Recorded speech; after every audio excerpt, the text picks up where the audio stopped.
来乡亲啊，继续来看行政院长苏贞昌率领内阁总辞，蔡总统讲，过年后新的内阁团队就会快速来就位。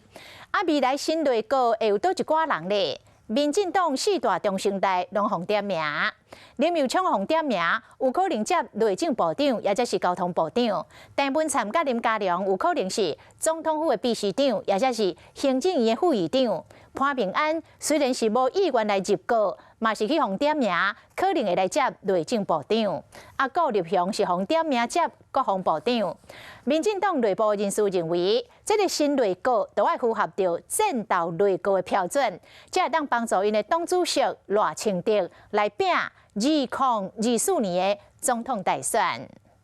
总预算通过迄暗，行政院长苏贞昌登来行政院，随后宣布内阁总辞正式进入看守期，向会接行政院长前副总统陈建仁声量真悬。他本身就是也是很优秀了哈，不管是苏院长很优秀，他也很优秀，这部分就随缘。但是政务官一天是部长，就是要把所有该做的事情就把它做好。现任国员做一天的回想，讲一天的情。新人选团出行政院副院长，和总统府秘书长可能对前桃园市长郑文灿，和前交通部长林佳龙拣一个。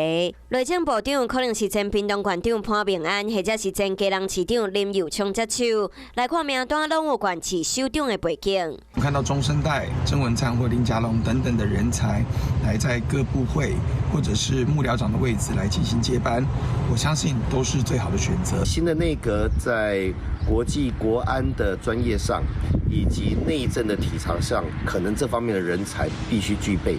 那具备有民选基础的卸任的县市首长也好，或者是选过中央国会民意代表，都是适当的人选。这波人事改组嘛影响国安系统，传出前几天，才代表蔡总统去慰劳官兵的国安会秘书长顾立雄可能接国防部长。